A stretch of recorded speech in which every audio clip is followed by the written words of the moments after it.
Hey guys, it's Will with Hong Kong Cinema Appreciation Society. You are watching Why I Like This Movie, and today I'm going to be talking about Final Justice. Dun, dun, dun. This film stars Danny Lee. It was directed by Park Man Wong. So Danny Lee, if you're unfamiliar, he's in The Killer. He was in some Shaw Brothers films, like he's in Oily Maniac. I think he's in Super Inframan, and he's in a lot of those like '80s heroic bloodshed type films. He was in Law with Two Phases. He's in some Category 3 stuff, like some horror movies, I think with like Anthony Wong. And he very often, in like his more well-known roles, he very often plays like a noble cop going up against some kind of criminal. I think he's in Rich and Famous and Tragic Hero as well, the Chow Yun-fat films. So Park Man Wong was an actor and an assistant director. So he was in City on Fire, and he was in The Killer. He plays one of the police inspectors in The Killer. And he assistant directed some pretty well-known films. And then he only directed 3 movies. This was the first one. And then The Unmatchable Match, which stars Stephen Chow, I think. And The Red Badge, I think I want to say, I think it came out in 91, was his third and final film that he directed. So, and this is Stephen Chow. If I am correct about this, which I believe I am because I did some research, this is Stephen Chow's first feature film role. And he's pretty young. He's in his 20s in this film.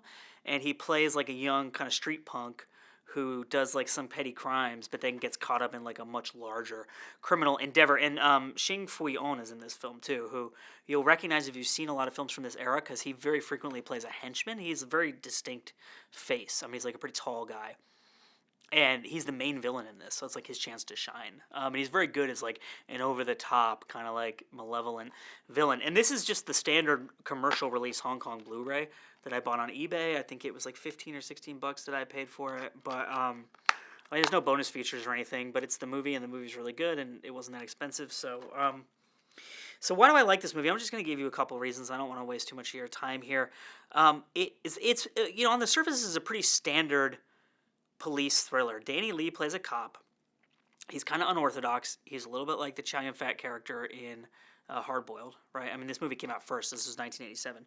But I was just double checking that, 88. So he has that kind of like rough around the edges, drives a motorcycle, wears a leather jacket, doesn't come into the office early in the morning type of thing, and he gets a new supervisor who's really on his case. He's like, you need to come in, you need to sign in, you need to make legible notes about all the cases that you handle, you need to give me proper reports, etc., right? And he is after this gang of criminals who are really ruthless and violent, and they are led by the Xing Fui-on character. And Stephen Chow is this street punk, basically, who graduates to robbing cars. And the Xing Fui-on character and his gang, he has a gang of like four guys, I think. They use Stephen Chow's character to rob a car for them, and then he gets busted, and he gets, basically the police are like, well, you can go to jail for the rest of your life as an accessory to all these murders and stuff, or,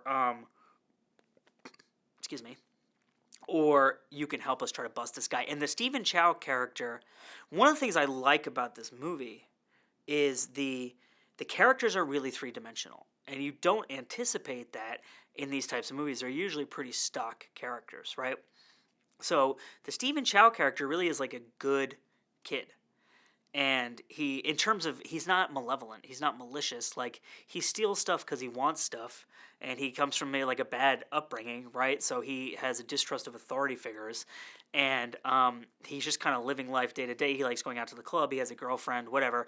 And this movie, I think, is very much against any kind of systemic control, because it shows a lot of individual people being good, but the legal system is shown as being essentially corrupt and tilted against the average person. And it shows criminality as being inherently corrupt and kind of weighted against common people, right?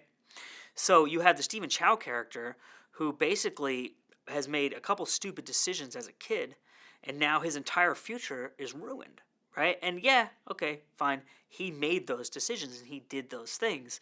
But as we all know, right, from like decades of research and stuff, if you put a kid who has committed a few crimes into jail for a long time with real criminals, you're basically sending them to college for criminals, right? And they develop even more of a disdain for authority. They become even more antisocial. And that kind of stuff is touched upon in this film. And it's a very three-dimensional portrait of the situation that this kid is in and how tough that is for him. And the Danny Lee character has a lot of compassion for him, but it also shows kind of that he is constrained by a system that has kind of built itself to protect itself from liability and exposure to.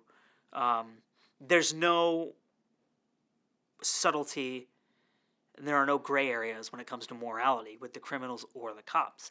And the good people in the film, the Stephen Chow character, the Danny Lee character, other cops they work with, other kind of like peripheral characters, are shown as being good people who have compassion, who understand those gray areas of morality, and they get stuck in these impossible situations. So it's a very, like, the plot is pretty routine, but the way that it's handled is really interesting and kind of unique. And especially because this is a situation we've seen so many times if you watch these types of movies. The action scenes are also really well directed, and the film has high production values, and it's very exciting.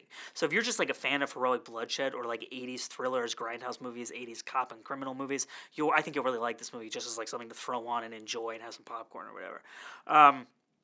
Something else that I found really interesting about this film is that it seems to, and I have to kind of preface this by saying I don't know a ton about the history of Hong Kong, and I don't know a ton about the intricacies of Hong Kong society at this point in time, because this is when it was still British Hong Kong, right? But there seems to be some kind of examination of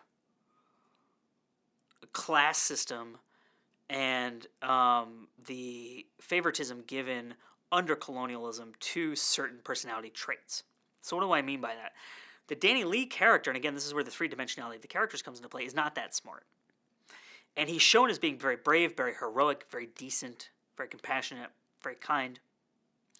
But he's not like academically or like intellectually super smart, right? So he doesn't speak English that well. And he gets in trouble for trying to write like an English language report because, this is still British Hong Kong, right? And his handwriting is terrible, and it doesn't make a lot of sense. And then he tries to write a report on an incident in Cantonese, and it's like, again, his handwriting is bad. He's writing short, like incomplete sentences. It's not a very long report. And his supervisor is very clearly a bad cop, right? And he doesn't understand how the streets work. He doesn't understand how criminality works. He doesn't understand all of these things that Danny Lee is very, very good at. But because he speaks English really well and he writes really good reports, he's in charge of everybody, right? So I don't know if that's just like an observation that the screenwriter and the filmmakers made on Hong Kong society that they just put in there because they thought it was true to life, or if they were actually trying to comment upon this system. Because, I mean, the whole thing with the British colonialism in Hong Kong is I think it can be very much seen as a double-edged sword, right? Because the freedom that Hong Kong had, the way that it wasn't attached to a lot of the problems that China had throughout the 20th century, like the upheaval and the economic problems and stuff like that, the fact that it was able to develop so rapidly economically and to have this like big booming film industry, I think a lot of that is due to the fact that it was attached to Britain and not China. But, on the reverse of that, you have the situation in which the British people essentially are making all your decisions, right? And holding all these high positions in your city where you were from. So it's an interesting examination of that kind of dichotomy and that situation. I'm just looking at my notes here because I just want to make sure that I touched upon everything that I found interesting about this film. Yeah, I mean, that's basically it. Like, it's like I said, it's a pretty routine heroic bloodshed cops and criminals film from that period, but it's handled with a tremendous amount of sensitivity. I think, if you want to use, like, isn't that how the French describe, like, a filmmaker's ability to do certain things very well? Oh, he has a great sensitivity towards character, or something like that, yeah.